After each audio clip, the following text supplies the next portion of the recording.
పండగలే high power ఉల్లాసం high power ఉత్సాహం high power ఆరోగ్యం హై పవర్ ఆనందం గుంటూరు వారి XXL మరియు హై పవర్ హార్స్ దేశవాళీ మినపగుళ్ళు బంధాలు అనుబంధాలు మరింత దృఢంగా మరింత బలంగా.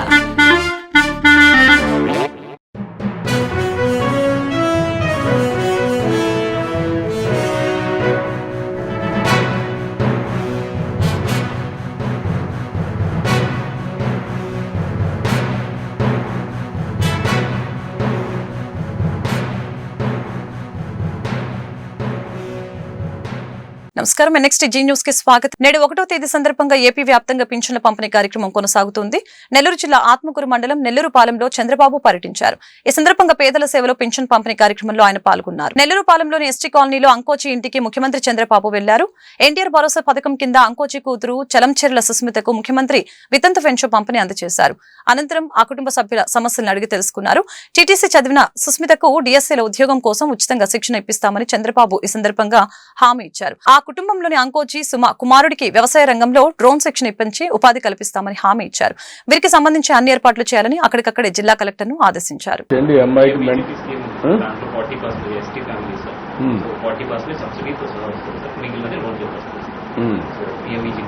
ఎంత వస్తుంది మనకు అది సబ్సిడీ?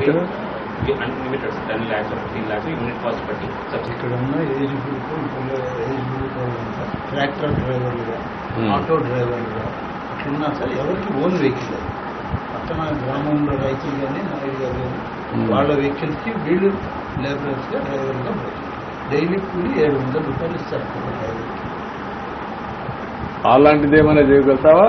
చేసుకోగలుగుతారా మీరు ఇద్దరు ముగ్గురు కలిసి ఆటో ఇది ట్రాక్టర్ కొనిస్తే వ్యవసాయం కానీ అటువంటివి చేయలేవా? పనులు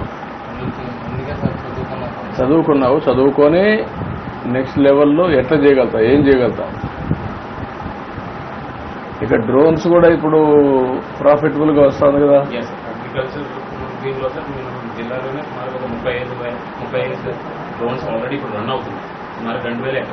ఇప్పుడు డ్రోన్ ఇప్పిస్తే డ్రోన్ ఆపరేట్ చేసుకోగలుగుతావు నువ్వు టెక్నాలజీ చేసే ఒకటి. అబ్బాయికి నారంపేట ఎంఎస్ఎంఈ పార్క్ లో నేరుగా పరిశ్రమలు ఏర్పాటు చేసుకోవచ్చని సీఎం చంద్రబాబు అన్నారు. షెడ్లు కరెంటు అందుబాటులో ఉంటాయని, కామన్ మార్కెటింగ్ సదుపాయాలు కల్పిస్తామని ఈ సందర్భంగా తెలియజేశారు. అలాగనే ఈ సందర్భంగా ముఖ్యమంత్రి మాట్లాడుతూ ఏపీలో అసంఘటిత కార్మికులు అధికంగా ఉన్నారని, అందులోనూ వ్యవసాయం మీద అత్యధికంగా ఆధారపడ్డారని చెప్పారు. ఇప్పుడే భవన నిర్మాణ కార్మికుల బాధలు చూశానని, మిట్ట మధ్యాహ్నం వేళ కాలే ఇనుప కమ్మీలతో పనిచేస్తున్నారని, వారందరినీ ఆదుకోవటం మనందరి బాధ్యత అని ఈ సందర్భంగా తెలియజేశారు. కూటమి అధికారంలోకి వచ్చాక ఇసుక ఉచితం చేస్తామని, భవన నిర్మాణ కార్మికుల పనుల కోసం భవన అనుమతులు తేలికగా పొందే వీలు కల్పించామని చెప్పారు. నారంపేట ఎంఎస్ఎంఈ పార్క్ లో నేరుగా పరిశ్రమ ఏర్పాటు చేసుకోవచ్చని అన్నారు. షెడ్లు కరెంటు అందుబాటులో ఉంటాయని, కామన్ మార్కెటింగ్ సదుపాయాలు కల్పిస్తామని తెలియజేశారు. 29,000 మంది రైతులు భూములు ఇచ్చారని, ఎక్కడ రైతుకు అన్యాయం జరగకుండా చూసిన పార్టీ టీడీపీ అని వెల్లడించారు. కొందరికి అభివృద్ధి జరగకూడదని పుల్లలు పడుతున్నారని మండిపడ్డారు. షెడ్ కట్టిన తర్వాత మెషినరీ కార్డు ఇవ్వాలి, అవన్నీ వచ్చే కొందికి 2-3 ఏళ్ళు అవుతుంది. అట్లా కాకుండా ఇక్కడ షెడ్లు రెడీగా ఉంటాయి, కరెంటు రెడీగా ఉంటుంది, అవసరమైతే కామన్ ఇన్ఫ్రాస్ట్రక్చర్ రెడీ చేస్తాం, మార్కెటింగ్ సెంటర్ కూడా పెడతాం. అన్ని వస్తువులు పెట్టి మీరు నేరుగా వచ్చి మీరు ఏ ఫ్యాక్టరీ అనుకుంటే అది స్టార్ట్ చేసే విధానానికి శ్రీకారం చుడుతున్నామని చెప్పి కూడా నేను మీకు తెలియజేస్తున్నా. ఈ రోజు ఇక్కడ ఒక ఎంఎస్ఎంఈ పార్క్ వచ్చింది. ఇక్కడుండే రైతాంగం సహకరిస్తేనే ఇది వస్తుంది. మనం ల్యాండ్ ఎక్విజిషన్ చేస్తాం, కానీ రైతులు కూడా సహకరిస్తే ఇంకా సులభంగా సాధ్యం అవుతుంది. ప్రభుత్వం ప్రైవేట్ ప్రజల భాగస్వామ్యం ఆ ఆలోచనలో పుట్టింది మార్గదర్శి బంగారు కుటుంబం. మీ ఊరిలో పేదవాళ్ళు ఉన్నారు, అందరికంటే నిరుపేదలున్నారు. వాళ్ళని ఒక 20 మందిని ఎంపిక చేద్దాం, 100కి ఒక 10 మందిని వాళ్ళ ముందుకు రమ్మంటున్నాను. ఈ 10 మంది ఈ 20 మందిని చేయూతనిమ్మంటున్నా, వాళ్ళని అడాప్ట్ చేసుకోమంటున్నా. 10 లక్షల మందిని మార్గదర్శకులుగా ఎంపిక చేస్తున్నా. నేను ఒక పని అనుకుంటే నాది ఉడుము పట్టు తప్ప వదిలిపెట్టను మధ్యలో ఏ పనైనా. భర్త చనిపోతే భార్యకు వితంతో పింఛను కూడా ఇచ్చేవాళ్ళు కాదు. అలాంటి సమయంలో ఆటోమేటిక్ గా ఇవ్వాలని భర్త చనిపోయిన రోజు నుంచే పింఛన్లు ఇచ్చిన ప్రభుత్వం మానవత్వం ఉండే ప్రభుత్వం అని చెప్పి నేను మీకు తెలియజేస్తున్నా. 3 నెలల వరకు మీరు ఎక్కడున్నా మళ్లీ వచ్చి మీరు పింఛన్ తీసుకునే విధానానికి శ్రీకారం చుట్టిన ప్రభుత్వం ఇదని చెప్పి కూడా నేను మీకు తెలియజేస్తున్నా. మీ ఆదాయం ఎంత వస్తుందో ఆ ఆదాయంతో సమానంగా ఒక్కొక్కసారి ఆదాయానికంటే మించి మీకు పింఛన్ల ఆదాయం పెంచిన ప్రభుత్వం ఈ ఎన్డీఏ ప్రభుత్వం అని చెప్పి కూడా నేను మీకు తెలియజేస్తున్నా. ఐవీఆర్ఎస్ తెప్పిస్తున్నా. పింఛన్ ఎట్లిచ్చారో తెలుసుకుంటున్నాను. టెక్నాలజీ ద్వారా ఎక్కడిచ్చారో తెప్పించుకుంటున్నాను. అంటే నా ఉద్దేశం ఒకటే, పేదవాణ్ణి గౌరవంగా చూడడం, సభ్యతగా ఉండడం ప్రతి ఒక్కరూ నేర్చుకోవాలనే ఉద్దేశంతోనే ఈ కార్యక్రమానికి శ్రీకారం చుట్టాను. సంపద వస్తే కొంతమందికే పరిమితం అయితే అది అభివృద్ధి కాదు. అభివృద్ధి అందరికీ అందాలి. ఈ ఫలితాలు పేద కుటుంబాలకు కూడా రావాలి. పేదల జీవితాల్లో మార్పులు రావాల్సిన అవసరం ఉంది. సంపద సృష్టిస్తాం. AP deputy CM Janasena party అధినేత పవన్ కళ్యాణ్ ఇవాళ మేడే సందర్భంగా ఏర్పాటు చేసిన కార్యక్రమంలో కీలక వ్యాఖ్యలు చేశారు. మేడే సందర్భంగా మంగళగిరిలోని ఓ ప్రైవేట్ కన్వెన్షన్ సెంటర్ లో ఉపాధి కార్మికులతో పవన్ ఆత్మీయ భేటీ అయ్యారు. ఇందులో యూపీఏ హయాంలో అమల్లోకి వచ్చిన జాతీయ ఉపాధి హామీ పథకంపై పవన్ ప్రశంసలు కురిపించారు. అదే సమయంలో ఈ పథకం ద్వారా రాష్ట్రానికి జరుగుతున్న మేలును కూడా వివరించడం జరిగింది. ఉపాధి హామీ పథకం రాష్ట్రానికి దేశానికి గొప్పవరమని పవన్ కళ్యాణ్ తెలిపారు.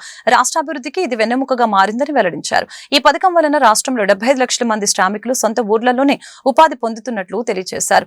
అలాగనే 21,000 గోకులాలు నిర్మించామని, దీని వలన ప్రతి రైతుకి 4,200 అదనపు ఆదాయం లభిస్తుందని పవన్ తెలిపారు. గత వైసీపీ ప్రభుత్వం మద్య నిషేధం అంటూ అధికారంలోకి వ్యాపారం చేసిందని ఆరోపించారు. 3,500 కోట్ల లిక్కర్ స్కామ్ పాల్పడిందని అన్నారు. వైసీపీ హయాంలో రాష్ట్ర ఆర్థిక వ్యవస్థ చిన్నాభిన్నమైందని ఈ సందర్భంగా మండిపడ్డారు. ఇలాంటి పరిస్థితుల్లో తన శాఖ పంచాయతీరాజ్ నిధులే రాష్ట్రానికి ఆక్సిజన్ అని తెలిపారు.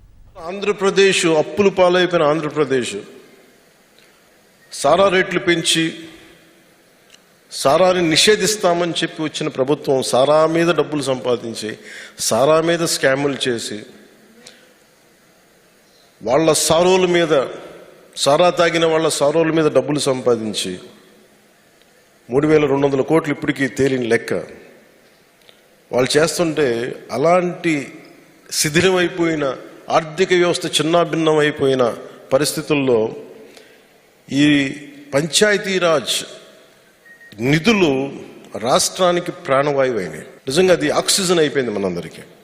అలాగే మీ కష్టం ఫలితంగా ఇప్పుడు నాలాంటి వ్యక్తి బాధపడి ఏదన్నా ఒక పాలసీ పెట్టినా కానీ అధికారులు దాన్ని చాలా ఉన్నత మనస్సుతోటి తీసుకెళ్దాం అనుకున్నా కానీ మీ శ్రమ లేకపోతే ఇవి ఈ రోజున 13,500 పశువుల తొట్టెలు 60.75 కోట్ల రూపాయలతో ఖర్చు పెట్టి పూర్తి చేయగలిగామంటే దీనికి శ్రామికుడికి జై అనక శ్రామికుడికి జయ జయ ధ్వానాలు కొట్టకపోతే ఇంకెవరు కొడతాం. ఈ సంవత్సరం కూడా 4,000 కిలోమీటర్ల సీసీ రోడ్లు నిర్మించబోతున్నాం. డోలీ మోతలు తప్ప అంబులెన్స్ సైరన్ కూత వినిపించిన గ్రామాల్లో కూడా రోడ్లు పడ్డాయి. ఈ రోజున అంబులెన్స్ వెళ్తుందంటే అది సంపూర్తిగా ఆ ఫలితం అంతా అది మీ శ్రమ, అది మీకే దక్కుతుంది. అలాగే మీ సంక్షేమం కోసం కష్టపడి పనిచేస్తున్న ఉపాధి హామీ సిబ్బందికి వేతన మొత్తాన్ని బట్టి 3 లక్షల రూపాయల నుండి 30 లక్షల రూపాయల వరకు ఉచిత ప్రమాద బీమా కల్పించేందుకు స్టేట్ బ్యాంక్ ఆఫ్ ఇండియా వారితోటి ఒప్పందం కుదుర్చుకోవడం జరిగిందని మీ అందరికీ తెలియజేస్తుంది. గౌరవ ప్రధానమంత్రి నరేంద్ర మోదీ గారి నాయకత్వం, వారి నిర్దేశకత్వం, వారి దార్శనికతలో గౌరవ ముఖ్యమంత్రి శ్రీ చంద్రబాబు నాయుడు గారి నాయకత్వంతో నడుస్తున్న ఈ రాష్ట్రానికి ఉపాధి శ్రామికుల సంక్షేమమే ధ్యేయం. మా అందరికీ మా ప్రభుత్వం ఎల్లవేళలా మీ అభివృద్ధి, తద్వారా పల్లెల అభివృద్ధికి నిరంతరం కృషి చేస్తుంది. మీరిచ్చిన స్ఫూర్తితో ఈ సంవత్సరం కూడా 27,500 గోకులాలు నిర్మించడానికి, 1,55,000 ఫారం పాండ్లు పూర్తి చేయడానికి, 1,00,000 ఎకరాల్లో పండ్ల తోటలు పెంచడానికి, 4,000 వేసిన రోడ్లు కాకుండా ఇంకా అదనంగా 4,000 కిలోమీటర్ల సీసీ రోడ్లని, 500 కిలోమీటర్ల సీసీ డ్రైన్లని చేయడానికి మేము కంకణం కట్టుకున్నాం. మనస్ఫూర్తిగా దాన్ని రాజధాని అమరావతిని ప్రేమించే వారంతా శుక్రవారం ప్రధాని సభకు ఆహ్వానితులేనని మంత్రి కొలుసు పార్థసారథి చెప్పారు. బుధవారం సచివాలయంలో మాట్లాడారు. మే 2న అమరావతి పనుల పునఃప్రారంభ కార్యక్రమానికి పెద్ద ఎత్తున నిర్వహిస్తున్నామని, ప్రధాని మోదీ పాల్గొనే సభను విజయవంతం చేయాలని అన్ని జిల్లాల నుంచి 5 లక్షల మందిని తరలిస్తున్నట్లు తెలిపారు. భోజనం, అల్పాహారం, త్రాగునీరు వంటి అన్ని సౌకర్యాలు కల్పిస్తున్నామని చెప్పారు. సభకు ప్రతిపక్ష నేతల్ని ఆహ్వానించారా అని ప్రశ్నించగా అమరావతిని ప్రేమించే వారందరూ భాగస్వాములు అవ్వాలని వ్యాఖ్యానించారు. పీసీసీ చీఫ్ షర్మిల వ్యాఖ్యలను ప్రస్తావించగా ఆమె సోదరుడు జగన్ 5 ఏళ్లు అమరావతిని పూర్తిగా విధ్వంసం చేస్తే కనీసం నోరెత్తని షర్మిల ఇప్పుడు మాట్లాడటం సరికాదని చెప్పారు. మరి 2వ తారీఖున ప్రధానమంత్రి గారి ప్రోగ్రాంని పెద్ద ఎత్తున నిర్వహించాలని చెప్పేసి, ఎందుకంటే విధ్వంసకర పరిస్థితుల నుంచి ఈ రాష్ట్రాన్ని తీర్చిదిద్దేందుకు, పునర్నిర్మాణం చేసేందుకు కూటమి ప్రభుత్వం కట్టుబడి ఉందనే విషయాన్ని గుర్తించే విధంగా ఈ కార్యక్రమాన్ని ఒక సెలబ్రేటివ్ మోడ్లో చేయాలని చెప్పేసి ఈ ప్రభుత్వం పనిచేస్తుందని చెప్పేసి మనం చేస్తాను. నేను చుట్టుపక్కల అన్ని జిల్లాల నుంచి కూడా పెద్ద ఎత్తున ప్రజల్ని తరలించి మరి ముఖ్యమంత్రి గారికి, మరి ప్రధానమంత్రి గారి కార్యక్రమాన్ని విజయవంతం చేయాలని చెప్పేసి ఇప్పటికే కార్యక్రమాలు మొదలుపెట్టాం. దాదాపు 3.5 నుంచి 5 లక్షల మంది జన సమీకరణ. ఎందుకంటే అన్ని ప్రాంతాల్లో కూడా ఒక ఉత్సాహభరితమైన వాతావరణం కనబడుతుందని చెప్పేసి మనం చేస్తాను. ఎందుకంటే 5 సంవత్సరాలు ఈ రాష్ట్రానికి రాజధాని ఏమిటి అంటే చెప్పలేని దౌర్భాగ్య పరిస్థితుల్లో ఉన్న పరిస్థితుల నుండి ఈరోజు మాకు ఒక గర్వకారణమైన రాజధాని నిర్మించబడబోతుంది. ప్రపంచంలోనే ఇంత ప్లాన్డ్ సిటీ ఎక్కడా లేని విధంగా అమరావతిలో మరి భవిష్యత్తులో ఆంధ్రప్రదేశ్కి ఒక ఎకనామిక్ పవర్గా మారే విధంగా ఈ నగరాన్ని తీర్చిదిద్దాలని చెప్పేసి ఈ ప్రభుత్వం, మన ప్రీతం ముఖ్యమంత్రి చంద్రబాబు నాయుడు గారు పట్టుదలతో కృషి చేస్తున్న విషయం మనకు తెలిసిందే. మరి గత 5 సంవత్సరాలు శ్రామిక లోకానికి గుంటూరు పశ్చిమ ఎమ్మెల్యే మేడే శుభాకాంక్షలు తెలిపారు. కూటమి పాలనలో కార్మికుల సంక్షేమం బ్రహ్మాండంగా కొనసాగుతుందని చెప్పారు. గురువారం గుంటూరు పశ్చిమ నియోజకవర్గ కార్యాలయంలో మేడే వేడుకలు ఘనంగా జరిగాయి. ఈ సందర్భంగా ఎమ్మెల్యే గల్లా మాధవి కార్మికులకు స్వీట్లు పంచిపెట్టారు. శాల్వలు కప్పి మేడే శుభాకాంక్షలు తెలిపారు. ఈ కార్యక్రమంలో ఎమ్మెల్యే అమర్నాథ్ రెడ్డి, ఎమ్మెల్సీ బీద రవిచంద్ర యాదవ్ పాల్గొన్నారు. ముందుగా కార్మిక సోదర సోదరీమణులందరికీ కూడా మేడే శుభాకాంక్షలు. అదేవిధంగా రేపు మే 2వ తారీఖు ఆంధ్ర రాష్ట్రానికి ఒక పండుగ రోజుగా ప్రకటించుకునే రోజు. కేంద్ర రాష్ట్ర ప్రభుత్వాలు కార్మిక వ్యతిరేక విధానాలకి పాల్పడుతున్నాయని సిపిఐ రాష్ట్ర సహాయ కార్యదర్శి ముప్పాల నాగేశ్వరరావు ఆరోపించారు. మోడీ పాలనలో భారతదేశం అప్పుల కుప్పగా మారిందని చెప్పారు. అమెరికా డాలర్తో పోలిస్తే రూపాయి విలువ భారీగా పతనమైందని చెప్పారు. గుంటూరు సంగడిగుంట రేగుల రాఘవయ్య భవన్ వద్ద ఏఐటీయూసీ ఆధ్వర్యంలో గురువారం మేడే వేడుకలు ఘనంగా జరిగాయి. ఈ సందర్భంగా ముప్పాల నాగేశ్వరరావు ఏఐటీయూసీ జెండాను ఆవిష్కరించారు. అలాగే కార్మిక నాయకులు జీవీ కృష్ణారావు విగ్రహానికి ఆయన పూలమాలలు వేసి ఘనంగా నివాళులర్పించారు. శ్రమ దోపిడీకి మేడే విముక్తి కల్పించిందని చెప్పారు. తిరిగి అదే వెట్టి చాకిరికి కేంద్ర ప్రభుత్వం శ్రీకారం చుట్టడానికి ప్రయత్నం చేస్తుందని ధ్వజమెత్తారు. కార్మికుల హక్కులను హరించి 4 లేబర్ కోడ్లను తక్షణమే రద్దు చేయాలని ఈ సందర్భంగా డిమాండ్ చేశారు. కార్యక్రమంలో ఏఐటీయూసీ రాష్ట్ర అధ్యక్షులు చల్లా చిన ఆంజనేయులు, నగర అధ్యక్షులు జి సురేష్, కోట మాల్యాద్రి, అంజుబాబు తదితరులు పాల్గొన్నారు. మేడే యావత్ ప్రపంచం రంగు జాతి తేడా లేకుండా జరుపుకుంటున్నటువంటి శ్రామిక దిన మహోత్సవం 18 గంటలు 16 గంటలు శ్రమ దోపిడీ జరిగేటువంటి దానికి వ్యతిరేకంగా 8 గంటల పనిదినం కావాలని 1886లో చికాగోలో జరిగినటువంటి ఒక మహత్తర కార్మిక వర్గంలో ఆనాటి ప్రభుత్వం దారుణమైన దమనకాండ చేసింది, రక్తసిక్తమైంది. అందులోంచి ఉద్భవించిందే ఎర్ర జెండా. ఈరోజు ప్రభుత్వాలు మారుతున్నాయి, జెండాలు మారుతున్నాయి. కేంద్రంలో కార్మికుల కోసము, రైతుల కోసము మేమున్నామని చెప్పేటువంటి నరేంద్ర మోడీ పాలన 11వ సంవత్సరం నిండుతూ ఉంది. నేను ఇతర విషయాలకు పోను కానీ ఈ 11 సంవత్సరాల కాలంలో కార్మిక వర్గం వారు దినసరి వేతనాలు, నిజ వేతనాలు తగ్గిపోతున్నాయి, ధరలు పెరిగిపోతున్నాయి. సామాన్యుడు బతకలేని పరిస్థితి ఏర్పడింది. మరోవైపున కోటీశ్వరులు లక్షల కోట్లకు ఎగబాకుతూ ఉన్నారు. దేశ ఆర్థిక సంపద బాగా పెరిగిందని మోడీ చెప్తున్నాడు. మరి పెరిగితే 52 లక్షల కోట్ల నుండి 200 లక్షల కోట్లకు భారతదేశం అప్పు ఈ 10 సంవత్సరాల కాలంలో ఎందుకు పెరిగిందో బీజేపీ, మోడీ, ఆయన మిత్రులు చెప్పాలి. రెండోది, అమెరికా డాలర్ ప్రపంచ ఆర్థిక లెక్కల్లో అది కీలకమైంది. మోడీ అధికారంలోకి రాకముందు ఒక డాలర్కి 65-66 రూపాయలు ఉంది. ఇవాళ మోడీ అధికారంలోకి వచ్చిన ఈ 10 సంవత్సరాల కాలంలో ఒక డాలర్కి 86 రూపాయలకి రూపాయి విలువ పడిపోయింది. ఈ రెండు మోడీ పరిపాలన ప్రజాహితం కాదని, కార్మికుల పక్షం కాదని, రైతుల పక్షం కాదని, శ్రామికుల పక్షం కాదని, అభివృద్ధి వికేంద్రీకరణకు బీజేపీ కట్టుబడి ఉందని ఆ పార్టీ రాష్ట్ర అధికార ప్రతినిధి వల్లూరి జయప్రకాష్ నారాయణ స్పష్టం చేశారు. ఎన్డీఏ కూటమి పాలనలో అమరావతి ప్రపంచ స్థాయి రాజధానిగా రూపుదిద్దుకుంటుందని చెప్పారు. అన్న శవ రాజకీయాలకి పరిమితమైతే చెల్లి ఇంగిత జ్ఞానం లేకుండా మాట్లాడుతుందని చెప్పారు. వైఎస్ జగన్ షర్మిలపై ఫైర్ అయ్యారు. పాకిస్తాన్ ప్రేమికులు ఈ దేశం నుంచి సర్దుకోవాలని చెప్పారు. గురువారం ఆయన గుంటూరులో మీడియాతో మాట్లాడారు. శుక్రవారం దేశ ప్రధాని నరేంద్ర మోదీ 1,00,000 కోట్లతో రాజధాని పునర్నిర్మాణ పనులకి శ్రీకారం చుట్టే కార్యక్రమాన్ని ప్రజలు విజయవంతం చేయాలని సందర్భంగా కోరారు. ఏపీ చరిత్రలో సువర్ణ అధ్యయనానికి ప్రధాని సభ ప్రారంభం కానుందని చెప్పారు. ఈ కార్యక్రమంలో బీజేపీ జిల్లా అధ్యక్షులు చెరుకూరి తిరుపతిరావు తదితరులు పాల్గొన్నారు. చేస్తున్నటువంటి ప్రక్రియ అంటాడు. వాళ్ళ పార్టీకి సంబంధించినటువంటి ఒక ఎంపీ చెబుతాడు సోది. ఏం సోది? ఆయన ఓ సోది ఒక ఆయన ఉన్నాడు, ముస్లిం ఎంపీ.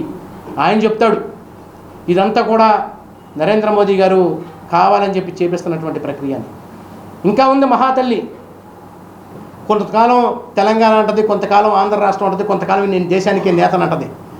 షర్మిలమ్మ పిసిసి చీఫ్గా ఉంది ఈ రాష్ట్రంలో. ఆవిడైతే ఏకంగా నరేంద్ర మోదీ గారిని ఇంటర్నల్ టెర్రరిస్ట్ అట. ఈ దేశానికి అంతర్గత టెర్రరిస్టు నరేంద్ర మోదీ గారు. ఏమ్మా, కనీసం మాట్లాడే ముందు ఇంగిత జ్ఞానం కూడా ఉండవలసినటువంటి పరిస్థితి లేదా మీకు? చదువుకున్న వాళ్ళు కాదా? సమాజాన్ని చదివినటువంటి వ్యక్తులు కాదా? ఇదంతా ఇంటెలిజెన్స్ ఫెయిల్యూర్ అని మీరు చెప్తా ఉన్నారే. మీ తండ్రి గారు 2004 నుంచి 2009 దాకా ఈ రాష్ట్రాన్ని పరిపాలించినప్పుడు, ఉమ్మడి రాష్ట్రాన్ని 2007లో జరిగినటువంటిది దుస్సంఘటన మర్చిపోయారా? లుంబిని పార్క్లో ఆ రోజు 7 మంది మరణించారే ఇదే బాంబు దాడిలో, ఐఎస్ఐ తీవ్రవాదులు చేసినటువంటి దాడిలో. అదేవిధంగా 2007లో జరిగినటువంటి గోకుల్ చాట్లో 27 మంది మరణించారే. అదేవిధంగా దిల్సుఖ్ నగర్లో బాంబు పేలుళ్ళు జరిగినాయే.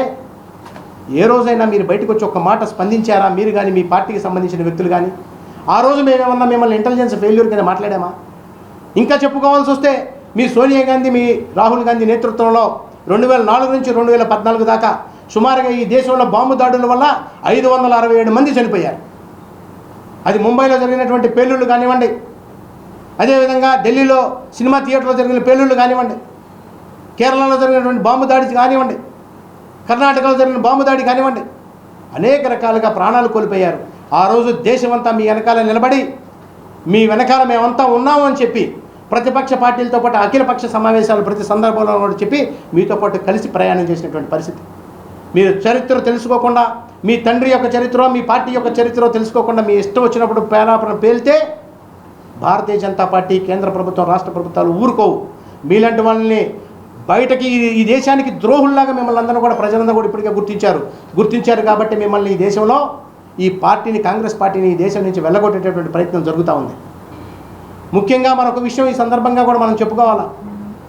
గత 5 సంవత్సరాల పాటు పరిపాలించినటువంటి ముఖ్యమంత్రితో పాటుగా ఆయన సోదరు అయినటువంటి ఈవిడ వీళ్ళు ఈ రకంగా మాట్లాడుతూ, మొన్న జరిగినటువంటి పెహల్గాం సంఘటన తర్వాత పాకిస్తాన్ హై కమిషనరు ఒక ట్వీట్ చేశాడు.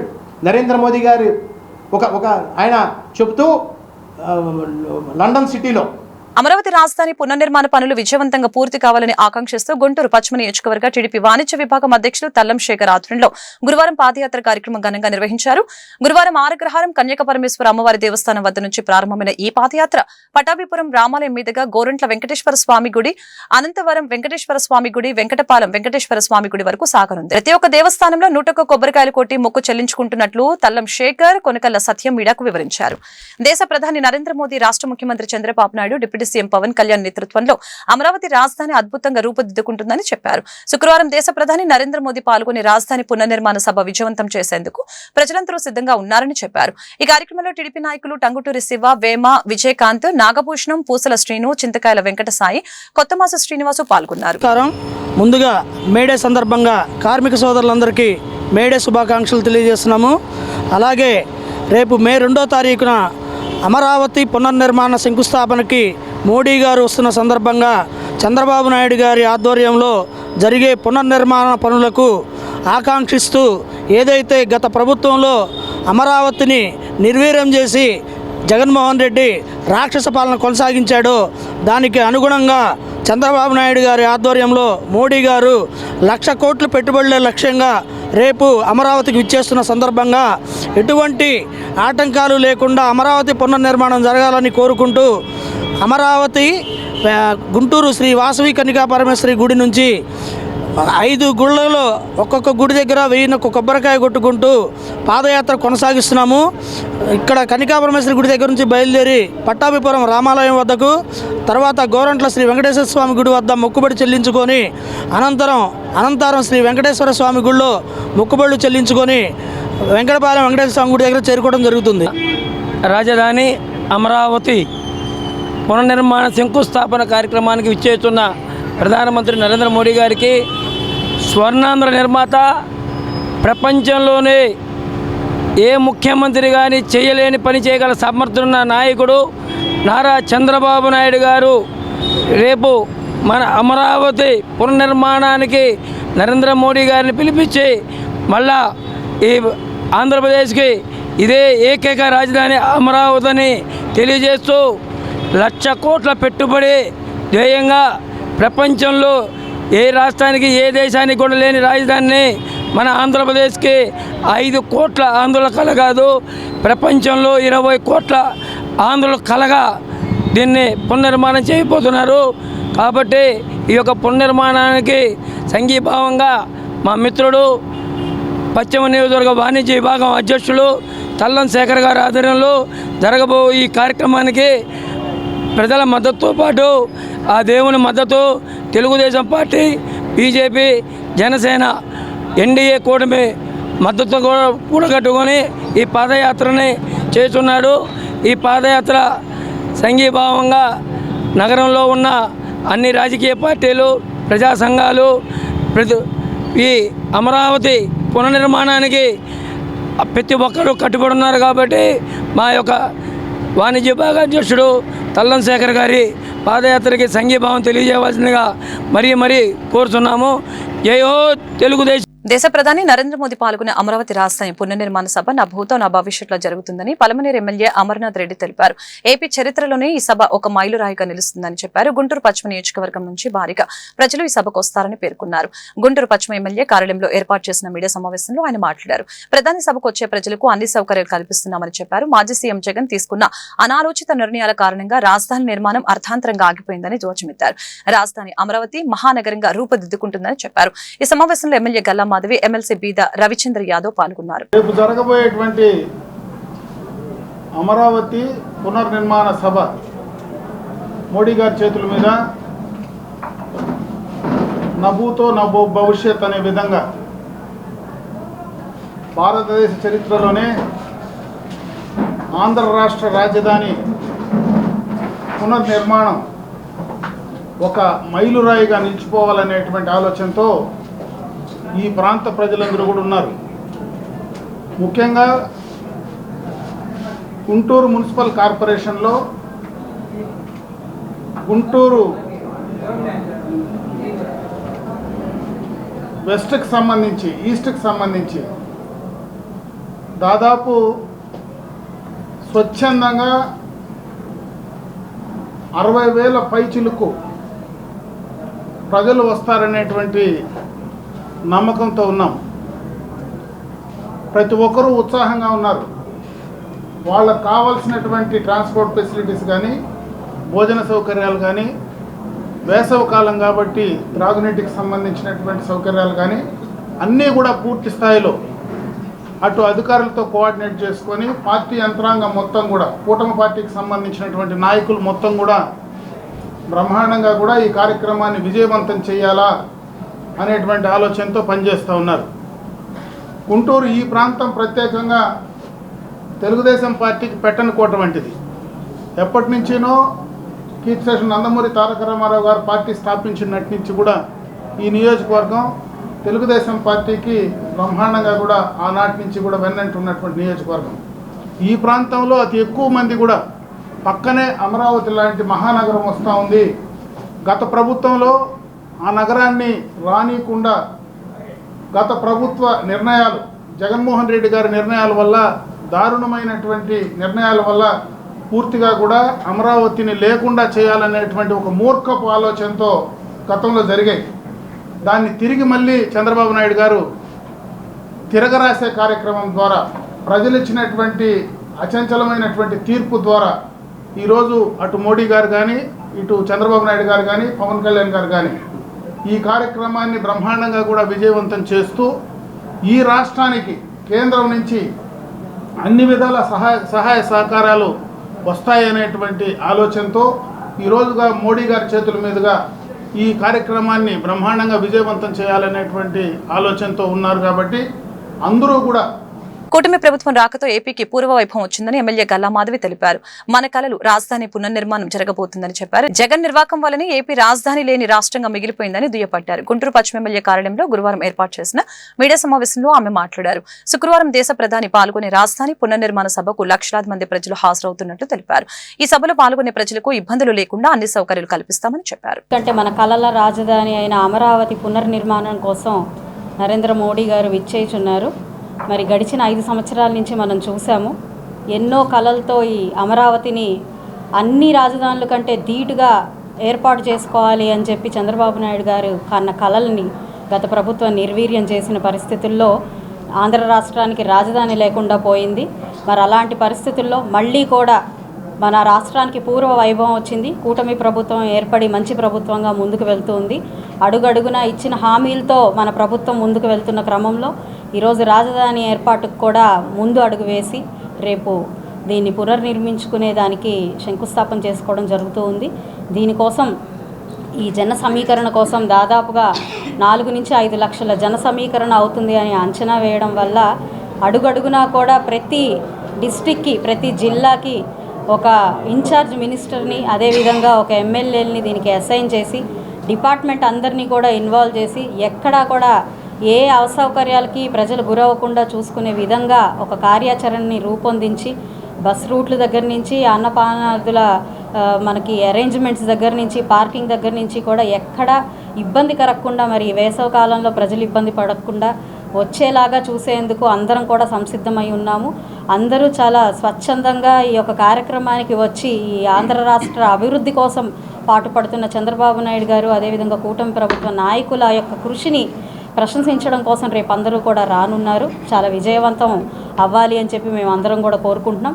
మనం చూసాం, మరి గత ప్రభుత్వంలో స్వప్రయోజనాల కోసం స్వార్థపూరితమైన రాజకీయాలు చేయడం కోసం మాత్రమే ఇక్కడి నాయకులు ఢిల్లీ అధిష్టానం దగ్గరికి వెళ్ళి కూర్చుని మంతనాలు జరపడం మనందరం చూసాం. మరి మన కూటమి ప్రభుత్వం ఏర్పడినప్పటి నుంచి కూడా ఈ ఆంధ్ర రాష్ట్ర అభివృద్ధి కోసం ఢిల్లీ నాయకుల్ని ఆంధ్ర రాష్ట్రానికి తరలి తీసుకొస్తున్న మన నాయకుల్ని చూస్తున్నాం. దీన్ని నిబద్ధతతో కూడిన ప్రభుత్వం అని చెప్పడంలో ఏమాత్రం సందేహం లేదు. దీనికి తార్కాణం ఇదే. రానున్న రోజుల్లో అత్యంత త్వరితగతిన మన ఈ రాజధానిని నిర్మించుకొని మనం అందరూ ఆంధ్ర రాష్ట్ర ప్రజలందరూ కూడా ఒక సంక్షేమం, అదేవిధంగా అభివృద్ధి పదంలోకి ముందుకు తీసుకువెళ్తాము అన్న దాంట్లో ఏమాత్రం అనుమానం లేదు, సందేహం లేదు. వచ్చే 10 సంవత్సరాలు కూడా మన ఆంధ్ర రాష్ట్రం మిగతా భారతదేశం మొత్తంలో కూడా తలమానికంగా నిలుస్తుంది. ప్రపంచ దేశాలన్నీ కూడా మన ఆంధ్ర రాష్ట్రం వైపు చూస్తూ ఆదర్శంగా తీసుకునే పరిస్థితులు ఇక్కడి నుంచి నెలకొంటాయి. మరి ఈరోజు గుంటూరు పశ్చిమ నియోజకవర్గం నుంచి దాదాపుగా 30,000 మంది ప్రజలందరూ కూడా ఈ రేపు కార్యక్రమానికి హాజరవుతున్న కూటమి ప్రభుత్వం క్రీడలను ప్రోత్సహిస్తుందని గుంటూరు తూర్పు ఎమ్మెల్యే మహమ్మద్ నజీర్ స్పష్టం చేశారు. ఆ దిశగా క్రీడా మైదానాలను అభివృద్ధి చేస్తున్నట్లు పేర్కొన్నారు. క్రీడాకారులకి 3% రిజర్వేషన్ కల్పిస్తున్నట్లు తెలిపారు. గుంటూరు బ్రహ్మానందరెడ్డి స్టేడియంలో గురువారం సమ్మర్ కోచింగ్ క్యాంపును ఎమ్మెల్యే నజీర్ ప్రారంభించారు. ఈ సందర్భంగా ఆయన మాట్లాడుతూ క్రీడలతోనే సంపూర్ణ ఆరోగ్యం సిద్ధిస్తుందని చెప్పారు. గత ప్రభుత్వం సమ్మర్ కోచింగ్ సెంటర్ల పట్ల ఆసక్తి చూపలేదని అన్నారు. ప్రతి స్కూల్లో క్రీడా మైదానం ఉండేలా చర్యలు తీసుకుంటామని అన్నారు. ఆరోగ్యంతో పాటు కెరియర్ ఎదుగుదలకి దోహదం చేస్తాయని స్పష్టం చేశారు. క్రీడలను ప్రోత్సహించేటువంటి విధంగా రాష్ట్రంలో కూటమి ప్రభుత్వం ప్రత్యేకమైనటువంటి క్రీడా పాలసీ నిర్మించడమే కాకుండా గత ప్రభుత్వం నిర్లక్ష్యం చేసినటువంటి సమ్మర్ క్యాంప్స్ పిల్లల కోసం పెట్టకుండా పెట్టినా కూడా పే అండ్ ప్లే అనే పేరుతో వాళ్ళ దగ్గర నుంచి ఫీజులు వసూలు చేసేటువంటి కార్యక్రమం చేయడం జరిగింది. కానీ ఈరోజు కూటమి ప్రభుత్వం ఏర్పడిన తర్వాత ఆంధ్ర రాష్ట్రంలో ఉన్నటువంటి అన్ని జిల్లా కేంద్రాలతో పాటు ముఖ్యమైనటువంటి క్రీడా మైదానాలన్నింటిలో కూడా 50 సెంటర్స్ని ఏర్పాటు చేసి ప్రతి చోట కూడా దాదాపు 100 నుంచి 200 మంది పిల్లలకి సమ్మర్ కోచింగ్ క్యాంప్స్తో పాటు 20 గేమ్స్లో వాళ్ళందరికీ కూడా కోచింగ్ ఇవ్వడం జరుగుతూ ఉంది. ఈరోజు చూస్తూ ఉన్నాం ముఖ్యమైనటువంటి స్కూల్స్ ఎక్కడ కూడా ప్లే గ్రౌండ్స్ లేకపోవడంతో పిల్లలకు క్రీడలకు దూరం అయినటువంటి పరిస్థితులు ఉన్నాయి. కాబట్టి ఈ సమ్మర్ క్యాంప్స్ లో ఇటువంటి క్యాంప్స్ ఏర్పాటు చేసి పిల్లల్లో స్పోర్ట్స్ పట్ల అవగాహన కల్పించడం, వాళ్ళను ఉత్సాహపరిచేటువంటి కార్యక్రమాన్ని తీసుకొని తద్వారా వాళ్ళకి సెలవులు అయిపోయిన తర్వాత కూడా ఆ గేమ్ మీద ఇంట్రెస్ట్ వచ్చి గేమ్స్ లో కంటిన్యూ అయ్యేటువంటి విధంగా. అంతేకాకుండా ఈరోజు రాష్ట్రంలో విశిష్టత కనబరిచినటువంటి ప్రతి ఒక్క క్రీడాకాడికి కూడా 3% ఉద్యోగాల్లో రిజర్వేషన్ కల్పించేటువంటి ఒక మహత్తరమైనటువంటి ఆలోచనని ఈరోజు గౌరవ ముఖ్యమంత్రి గారు తీసుకోవడం అనేది చాలా గొప్ప విషయం. ముఖ్యంగా ఆంధ్ర రాష్ట్రంలో అనేక చోట్ల క్రీడా మైదానాలు నిర్మించేటువంటి కార్యక్రమంతో పాటు మనందరికీ కూడా తెలుసు మంగళగిరిలో ఇంటర్నేషనల్ క్రికెట్ స్టేడియంతో పాటు గుంటూరులో ఉన్నటువంటి బ్రహ్మానందరెడ్డి స్టేడియాన్ని గతంలో గత 30-40 సంవత్సరాల నుంచి ఎక్కడ కూడా అభివృద్ధి ఆలోచన లేకుండా అభివృద్ధి చేయకుండా కుంటపడినటువంటి బీహార్ స్టేడియంని పూర్తిగా అభివృద్ధి చేయాలన్న ఆలోచనతో దాదాపు 100 కోట్ల రూపాయలతో ఇక్కడ పూర్తిగా దీనికి అవసరమైనటువంటి అన్ని ఈవెంట్స్ ను కూడా ఏర్పాటు చేసే షటిల్ తో పాటు బ్యాడ్మింటన్ తో పాటు స్కేటింగ్ తో పాటు అథ్లెటిక్స్ తో పాటు క్రికెట్ ఫుట్బాల్ అన్ని ఈవెంట్స్ కూడా కవర్ అయ్యేటటువంటి విధంగా ఈ స్టేడియాన్ని నిర్మించాలనే ఆలోచనతో ఒక పక్కన శాప్ అథారిటీ అధికారులు అలాగే గౌరవ కేంద్ర మంత్రి వర్యులు కలెక్టర్ గారు అలాగే డిఎస్డిఓ గారు అధికారులందరితో కలిసి సమాలోచన చేసి రాబోయేటువంటి రోజుల్లో దీని మీద విజయవాడలోని కాంగ్రెస్ పార్టీ కార్యాలయంపై బీజేపీ కార్యకర్తలు కోడిగుడ్లతో దాడి చేయడాన్ని ఎన్ఎస్యూఐ జిల్లా అధ్యక్షులు షేక్ కరీం ఖండించారు. బీజేపీ నాయకులు అధికార మదంతో వ్యవహరిస్తున్నారని మండిపడ్డారు. ఎన్ఎస్యూఐ ఆధ్వర్యంలో కాంగ్రెస్ కార్యాలయంపై జరిగిన దాడిని నిరసిస్తూ గురువారం ఆందోళన కార్యక్రమం జరిగింది. సందర్భంగా ఎన్ఎస్యూఐ నాయకులు గో బ్యాక్ మోడీ అంటూ నినాదించారు. ఈ మేరకు కరీం మాట్లాడారు. బీజేపీ పాలనలో ప్రజాస్వామ్యం కూని అవుతుందని చెప్పారు.